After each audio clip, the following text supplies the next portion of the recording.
Hello, everybody. Welcome. My name is Valerie Alvarado, your U.S. Ambassador for Altos Tequila and Del Maguey Mezcal. Today, joining me is the wonderful Maria Jose Regules, our sustainability and responsibility expert at Pernod Ricard. And we're so happy to have you here today. A little overview on our Tahona Society, the whole reason that we are here. It is with Portland Cocktail Week and Altos. They've partnered to host this interactive, intensive cohort designed to equip students with the tools to get their sustainable businesses off the ground. In this cohort, we have 50 bar professionals that were selected for the cohort, and they're going to be joining us for public classes like the one you're in right now, and private classes led by the brightest minds in sustainability and entrepreneurship space from the hospitality industry for the next 5 weeks. So today I am so thrilled. We are going to be led through a class by Maria Jose, and we are going to explore real world examples of what defines a sustainable business and what falls short. So she's going to be sharing actionable insights to help you navigate the complexities of sustainability and make informed decisions for your business future. So before we get into it, there's 4 things we want to ask of you to: 1, like us on Facebook. Also, subscribe to our channel on YouTube and follow us on Instagram. So feel free to comment below and ask questions, especially if you are one of our 50 cohort students. Your comments and questions are going to be how we know to mark you as present for your class today. And I think we are ready to get going with our wonderful guest, Maria Jose. Thank you for being here and welcome to our Altos Tahona Society cohorts. Thank you, Valerie. Thank you for such a warm welcome. I would also like to thank you, Tahona Society and Portland Cocktail Week, for this invitation. It's my pleasure to be here, and I'm very thrilled. So let's get started. Thank you. So as Valerie said, today we're going to be exploring real-life examples to understand what is sustainable business and what is not. To start with, I'll briefly introduce myself. As Valerie said, I'm Maria Jose Regules Barona. I have a strong into sustainability, green economy, and community welfare. I also had the opportunity to live in 5 different countries: Argentina, Brazil, United States, Bentonville, and I studied my undergraduate degree in Melbourne, Australia, and after that came back to my home country, Mexico. When I arrived, I had the opportunity to work in different sustainability areas. First of all, renewable energies, where I was working with electric vehicles, bringing electric vehicles to Mexico, all type of vehicles. Then I did some work in conservation genomics with a vanilla plant. As you may know, it's an endemic plant in Mexico. And right now I'm in the corporate sustainability world, working in House of Tequila as sustainability and responsibility expert in Pernod Ricard. So I would like to start with the very basics. So what is sustainability? Sustainability refers to the practices and processes that meet the needs of the present without compromising the ability of future generations to meet their own needs. So sustainability has 3 pillars. And to achieve long-term success while promoting social responsibility and environmental stewardship, it's fundamental that we see these 3 pillars: people, profit, and planet. So in the profit, it's not viewed as insulation, it's rather as a component of all. In people, we prioritize welfare, and in planet, we minimize. What exactly does these pillars mean, or what do we want to achieve in each of them? So in ethical sourcing, we want to ensure that products are obtained in a responsible and sustainable manner with consideration for the social and economic well-being of producers and communities. Some examples of what I just said is, for example, fair trade, supporting local communities, traceability, and transparency. In environmental impact reduction, it involves adopting practices that conserve natural resources, reduce pollution, and mitigate climate risk. Some examples are sustainable agriculture, energy efficiency, and water reductions. In social responsibility involves taking into account the impact of business operations and employees, communities, and society at a large and actively contributing to their well-being. So as I said, it's long term and we have to take into account the whole value chain. Everyone's involved.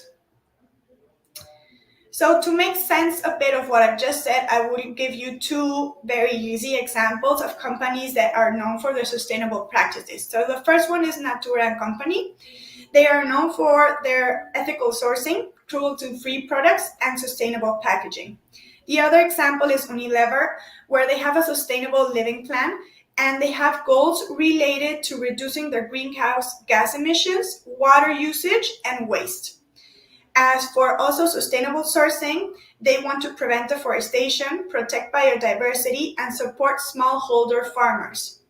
And the last one is a social impact program where they invest in community development initiatives and promote hygiene and sanitation and empowering women through programs such as the Dove Self-Esteem Project.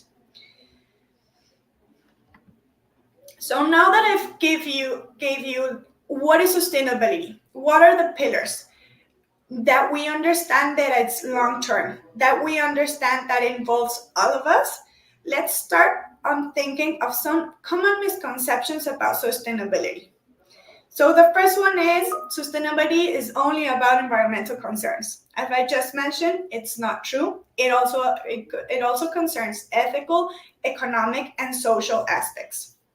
The second one is sustainability is too expensive and not profitable. This is very common, mainly in small organizations or when you're just starting to be or to implement sustainable practices in your daily basis or in your businesses. However, while there may be initial investment costs associated with implementing practices as any other practice, sustainable initiatives will always lead to long-term cost savings and increased possibility. The magic word here is long-term. Sometimes sustainability might take time for you to see the benefits. So you have to be patient, you have to be consistent. We are gonna get there and there's always gonna be a benefit. Of that, we're sure. The next misconception is sustainability is only for large corporations. As I mentioned, that is not true either. Sustainability practices always tailor to the scale and resources that we might have. Sustainability is just a marketing gimmick. That's also not true. So authentic sustainability efforts are transparent, measurable, and integrate into the overall business strategy. It's very important that you're consistent with your strategy.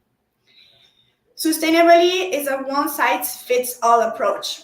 Again, initiatives are tailored to the specific content and needs of each organization, industry, or business.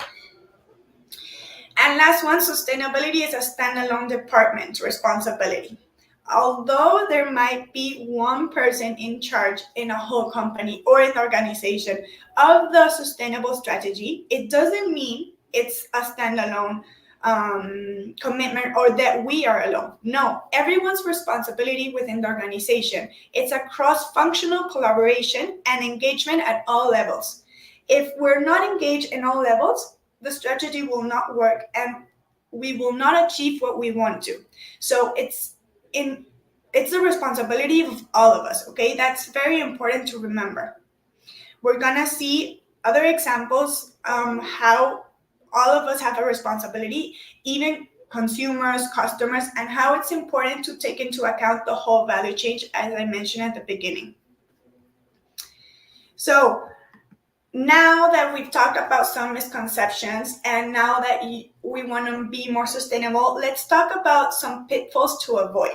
What should we never do and what should we be careful of not committing or not doing? So the first one is greenwashing. Greenwashing is when we exaggerate or misinterpret the environmental efforts and make them appear more sustainable than what they actually are. This is a very common mistake, mostly because of the wordings we might use. We have to be very careful on what words we use and how to make our commitments and what we are achieving as reliable as possible and transparent as possible.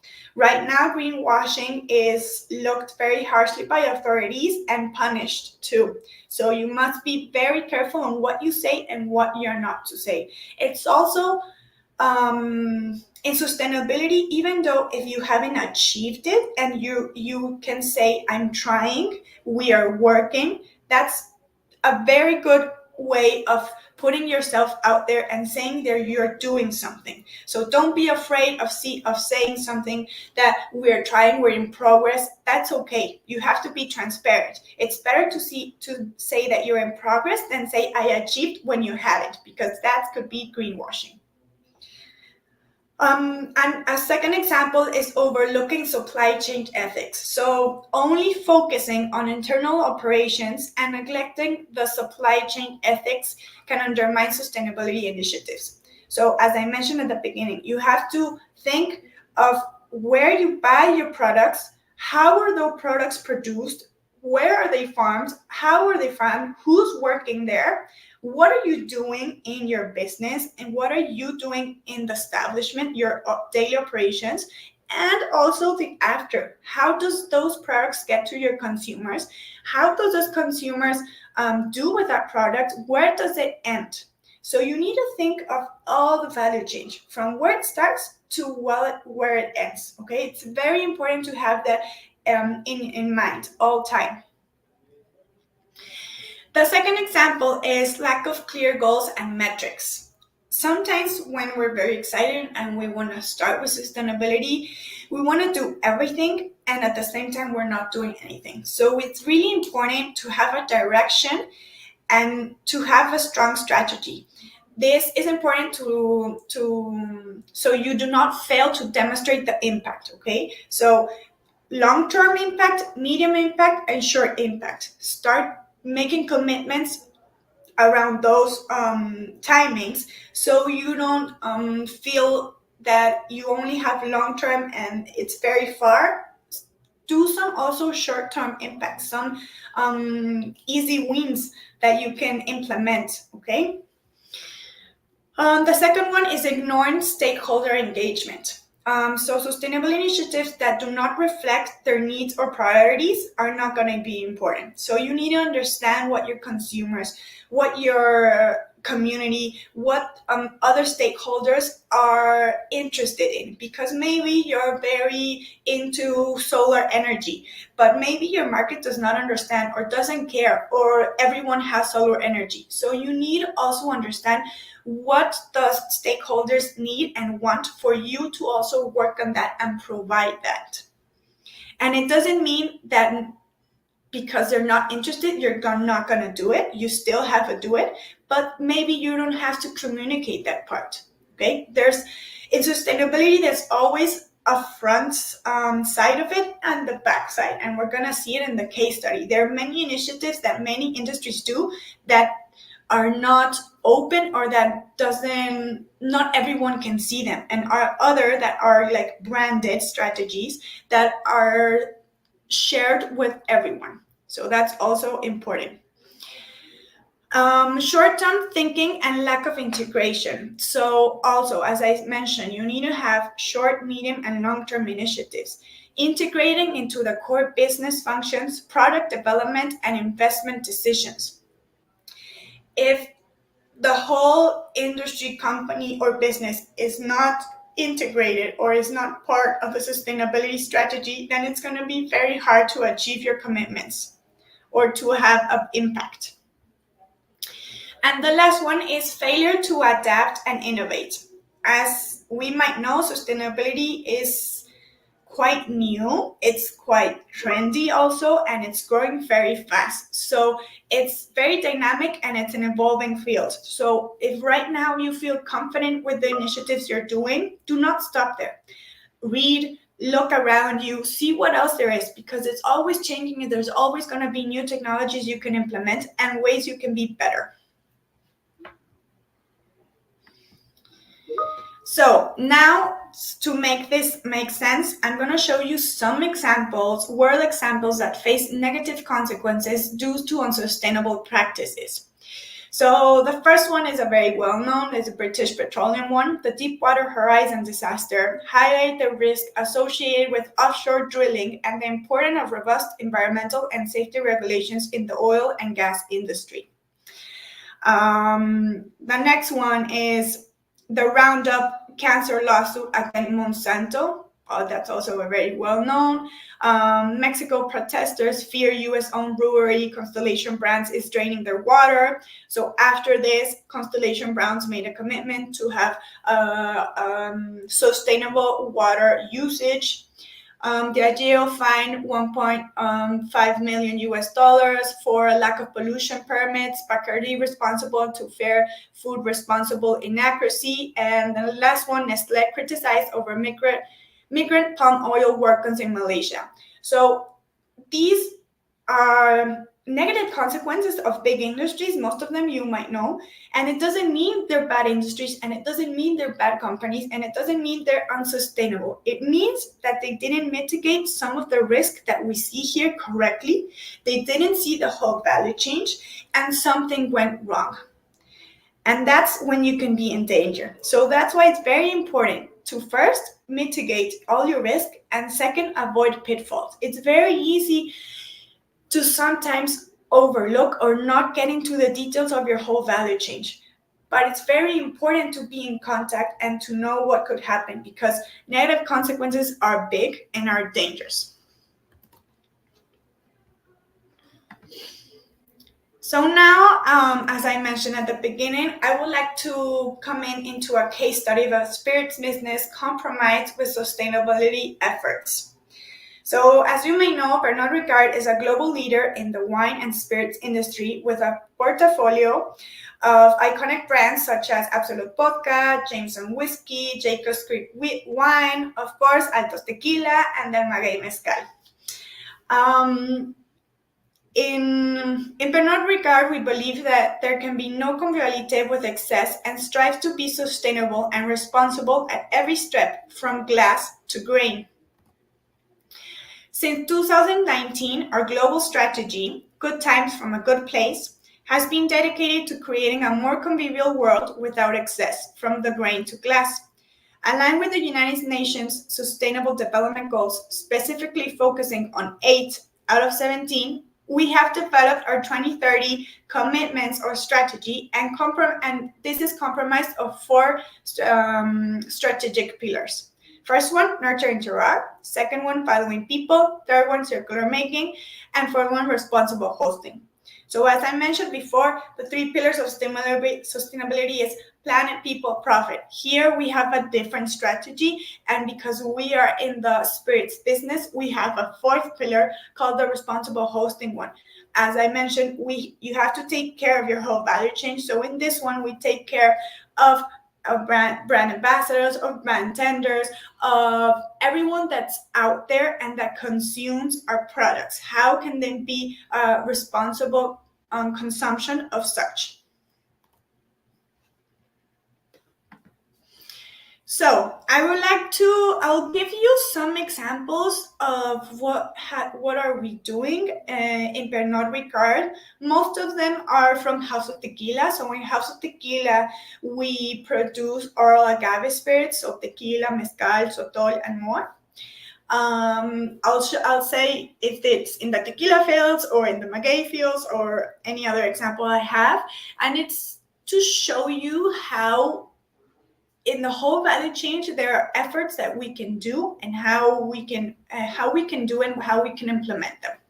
So the first one is sustainable sourcing. Here we have 2 important certifications. The first one is farm sustainability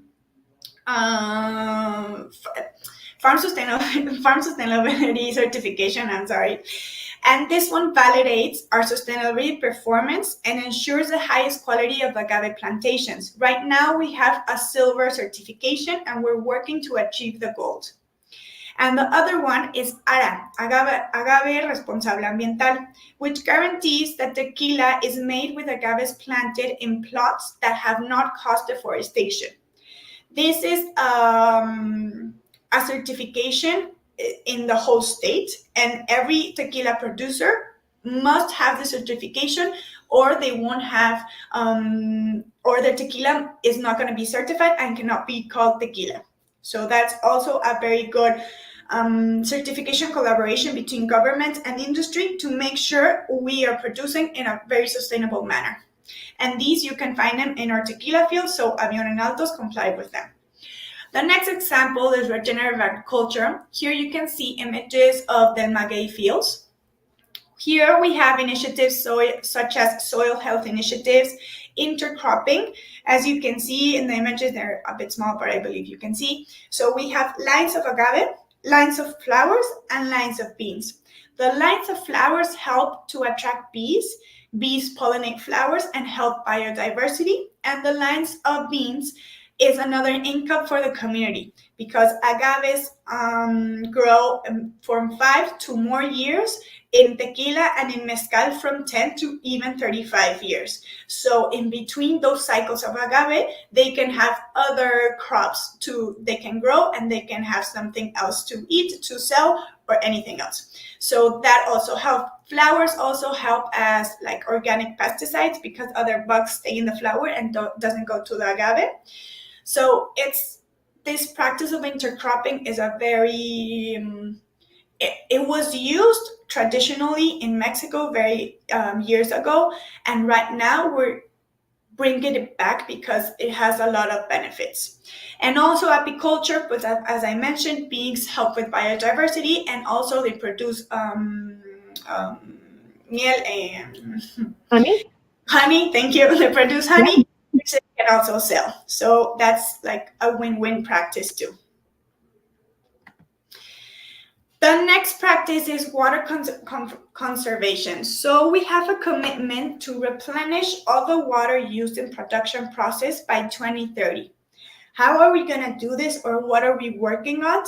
We are part of Charco Bendito, which is a socio-environmental and multi-dimensional project implemented from 2020 to 2028.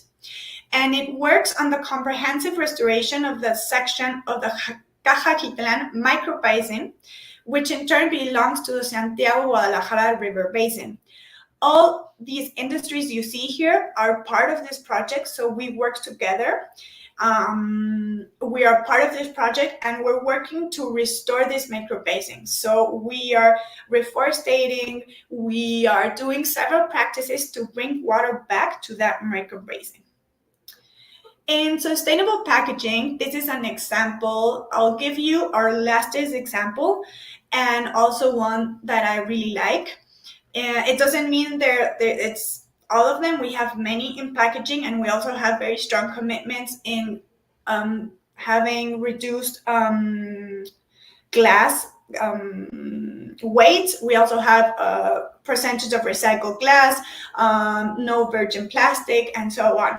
But for example, this Beefeater bottle is introducing the new packaging, and this new bottle showcases a taller bottle and a label sliced at 24-degree angle. This means this new packaging reduces plastic by 90% on the closure and black label, reduces aluminum by 30%, and glass by 22% compared to the last version. So by changing designs of certain products, we can make a bigger impact, environmental impact. And the other example is a very nice one. I really like this one. Is a Bell Epocop cocoon box. Is made of pulp paper derived from sustainably managed forests, which this is another certification that makes sure that all paper and packaging comes from sustainable managed forest, and from wine shoots. So it's a combination between paper and what is left from the grapes. This one is 93% lighter than the box before, the gift box before, and also it hinges together, so there's no need to glue or to use any other varnish or any other product. So these are examples of how we innovate and think to change our packaging and to have a less impact once it's out there, and still looks great. So it's also win-win. As in waste reduction, these are images of the maguey communities, but we implement various initiatives to reduce waste and minimize our environmental impact. This includes repurposing spent agave. So for the ones that do not know, one, we smash the agave. So we cook the agave, then we smash it with a taona or with other methods.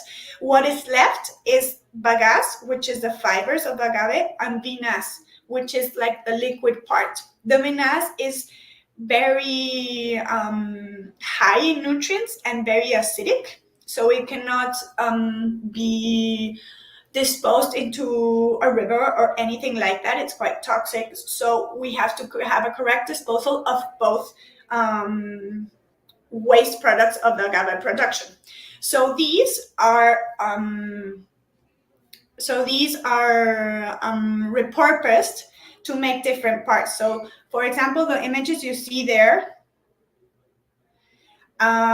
is these are bricks that you compress bagasse and vinasse, and it's a traditional method used in some communities in Oaxaca.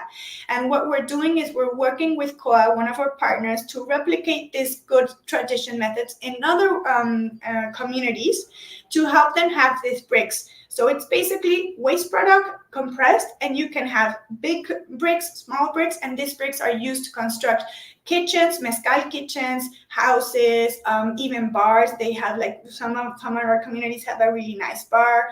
So you can repurpose this, and it's a very easy method. And we are reconstructing our sub products. Others. Can I pause real quick? Two things. Yeah. We got to help build some of these bars for Del Maguey. We got to go visit them. We're like, do you want to build a bar with us with this agave? It's like, I sure do. So it's a big treat. If anyone goes down to visit, please have some drinks at our homemade bar. It is such a cool experience to be a part of this. But I wanted to touch on a question. We had one come through from Michael. Can you drop the name of the paper again that we used for the Belle Epoque, the really cool like bottle? People were really excited about the details of the label and the bottle. I don't know if you could reference the name of that again. Yeah, sure. It's called, should I write it in the chat? Sure, that'd be great. Yeah, those bottles are so cool. We need to take one of those bottles to the Del Maguey bar in Oaxaca. Yeah. Here with the bagasse and vinasse, we're exploring a material called bioagave. So it's a combination between bagasse and plastic to make pellets. So to move boxes in our operations, and also to use taps. So we're exploring the possibility to changing, for example, the maguey taps to this bioagave to also repurpose our subproducts. And it's pulp paper with wine shoots. There.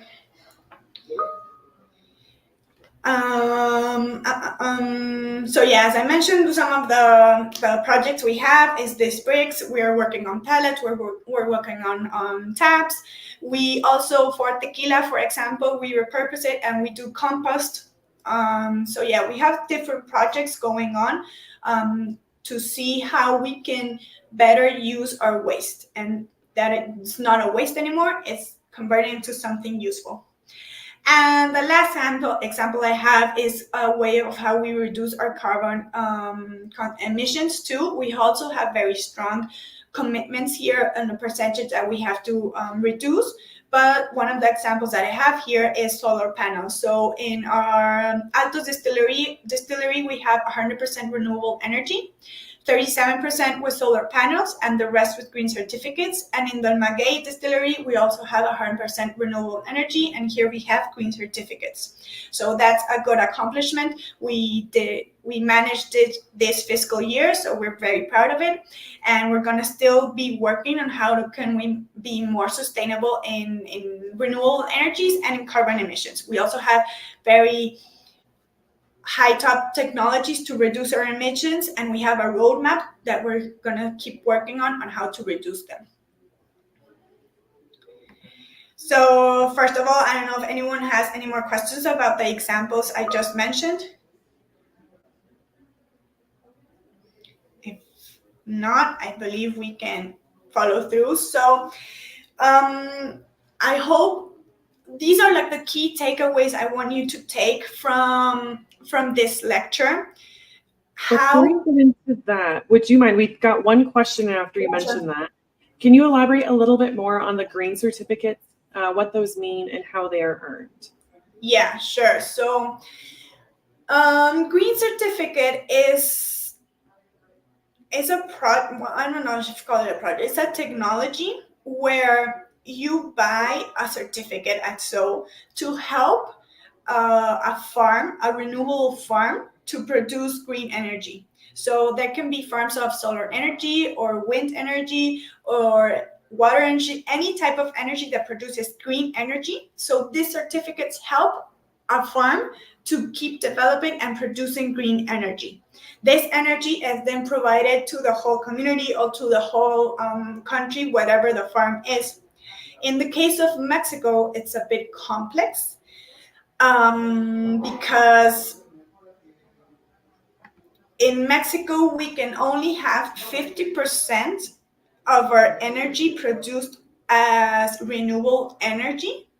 So you're gonna say like, okay, you're gonna contradicting yourself. You just tell me you have 100%. Yes, I have 100%, but 37% it was with solar energy, and the rest we have to buy to the what's it called here in Mexico, CFE. So it's where we have the energy. So that is from the government. So we have to buy that part from the government, and the other part can be from solar energy or any other type of green energy.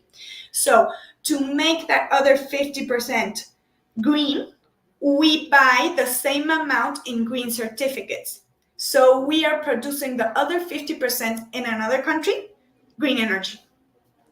I don't know if it made sense, if I was clear, or if I did confuse you a bit more, but green certificate, what it means, it's actually a certificate you can buy to help a farm to produce green energy and supply that to wherever it is. That's so cool.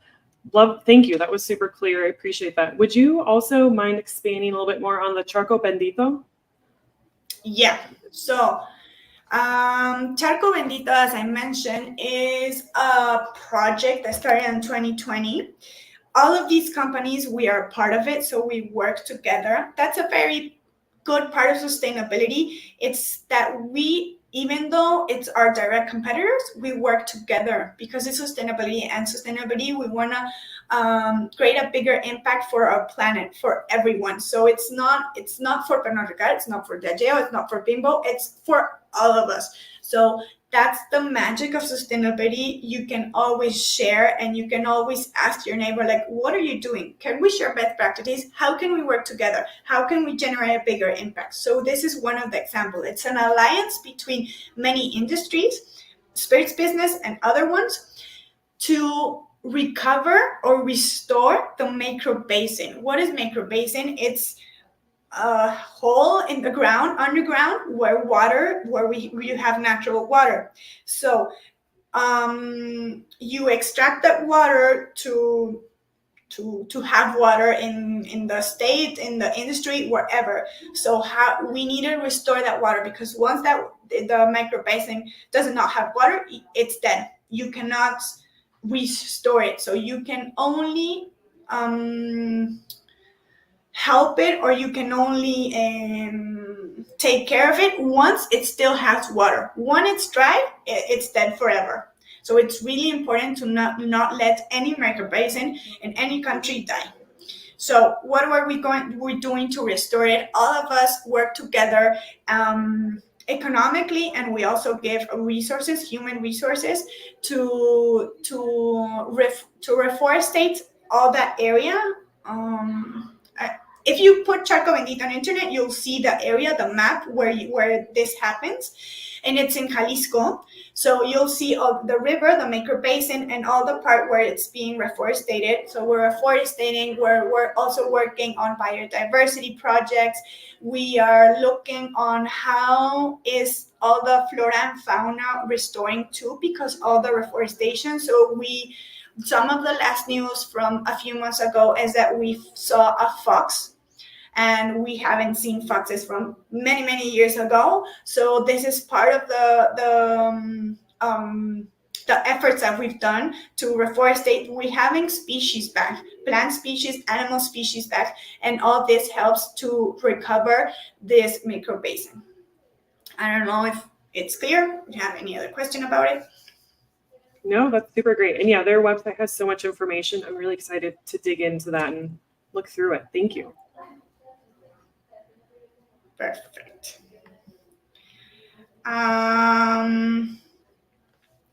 And now, well, so the key takeaways. What can you do? What can we do on our daily basis, in our houses, with our friends, in our own business, in our own companies? What can we do? So these are the key takeaways I want you to have. So the first one is understand sustainable practices. I hope this lecture helped you to understand what is a sustainable practice, what is sustainability, because this will make you conscious, to make you have conscious decisions in your day-to-day operations. So do I have to do this? Should I do it differently? Can I do it better? Okay, so I think this is like the first part. The other one is learn from others. As I said, sustainability, we don't have competitors, we share. So if you see a neighbor, a friend, someone that is doing a good practice, ask. Don't be afraid to ask. How do you do it? How can I implement it? Make it also yours. Generate a greater impact. So use local ingredients, reduce waste, and conserve energy and water. The third one is to create a sustainable culture. So as I mentioned, set clear goals.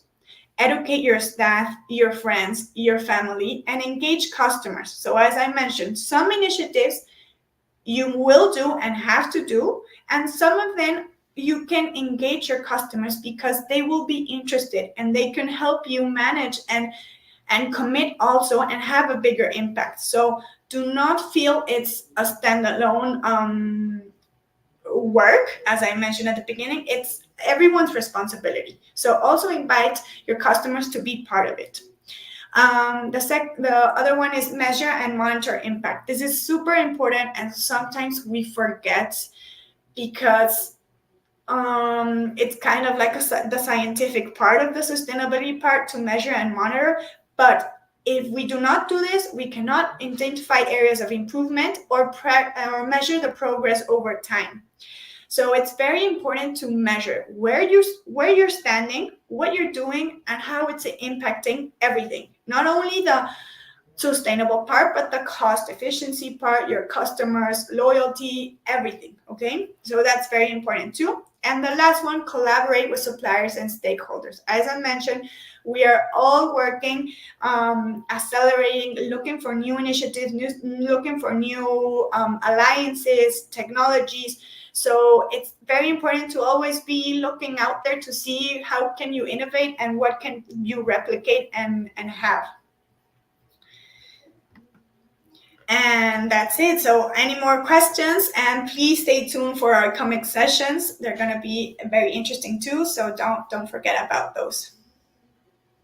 This is so great. Thank you so much for doing this. There's so many parts of this, and I'm like, I want to dig into more of this. We've got some really good comments and questions, so I appreciate that so much. You guys have had some wonderful things. Someone asked if this recording will be available somewhere after this live session, and it sure will. It will be on our Brittany. It'll be on our Facebook page forever. What a treat. Let's see. Ashley was asking the name of the bar in Oaxaca. It's just at one of the palenques. So you can go visit it and see it. There's a video on my Instagram of us building it. It was a really great time. So that initiative is huge, using those leftover bagasso, vinyasa. Like, it was amazing to work with your team. So I'm so grateful we're doing that. Yeah, you can visit the bar, and you can also be a volunteer. So you can write us, or we can give you information, even Valerie or myself, and we can give you information with our partner COA. They make this like groups where you can volunteer, or you can even be part of the group and construct the bricks yourself. So you can have the whole experience, or you can only go see the bar, whatever you prefer. Highly recommend the full experience. I really loved it. Someone also asked, as someone starting out and wanting to come out with products, what would be the first step pre-production? if someone what? Sorry. Was starting out or wanting to come out with a product, what would be their first step pre-production? I'm guessing in a sustainability way, like what's something actionable that you would like to look for? So if you're creating a new product and you're start from the very very first start. So where are you sourcing your ingredients? Who are sourcing those ingredients? Who's working with those ingredients? So try to always be local. Try to always work with your local community, because it's gonna be easier, and you're gonna have also insights on what is needed and what your consumers like to not like. So that would be I believe a useful takeaway I could tell you. Also, start measuring. If you're starting, measure and monitor. Measure and monitor. That way you can see how you are becoming better. What else can you do? Brilliant. You have such a great way of making things really concise and clear. I appreciate that so much. Let's see. Someone asked, has there been any impact on the cenotes and their water levels? So the cenotes is other regions. The cenote is more like in Quintana Roo and those states. So it's another part of Mexico. Doesn't have, it's not close where we have the agave productions. The cenotes is also a very complex thing to talk about, because yes, they are in danger, and yes, we need to take care of them. Most cenotes are not discovered, so that's why it's very hard to take care of them, because we don't know where they are or how are they are. So the ones that are discovered, there are lots of initiatives and practices to take care of them, but it's separate from where we are. Love it. I could just hear you talk for ages. So I love this. I feel like we got through quite a bit of questions. So we will go ahead and wrap it up. So thank you so much, Maria Jose, and thank you, Altos Tequila. For those of you who enjoyed this class, please hit the like or love button. Show some love in the comments. If you want to see more Portland Cocktail Week classes just like this one, follow Portland Cocktail Week on Facebook, and there's a link here, or YouTube. And they're also on the Instagram, obviously, at PDXCW and at Lush Life Productions. And you can find out what's coming up next, keep track of the schedule, see what we're all up to, and join us for some of our public classes. You can also find out more about our Tohona Society at Tohona Society on Instagram here. Love it. Thank you. Maria Jose is also on LinkedIn, and there's a link on the screen. I love this. This is so handy. But if you need me at all, I am at your spiritual advisor. If you need any spiritual advising, dad jokes, cat memes, whatever, I am available as well. So let's keep the conversation going. We'll be here for the next 5 weeks, sharing these wonderful conversations and time together. What a hoot for those of you who have gotten to meet in person. And for those of you who haven't met yet, we will meet soon with some altos. So tune in on April 23rd. We will have John B. Reina of Texas Hospitality and Nonprofit Law Center, along with Diana Figueroa de Valle and David Roque Gutierrez of La Mata and Jibaro, where we are talking business plans. Thank you guys so much. Thanks for all the love. You deserve it so much, and it has been an absolute treat. And I will see you all soon. But thank you, and enjoy your day. Thank you. Bye.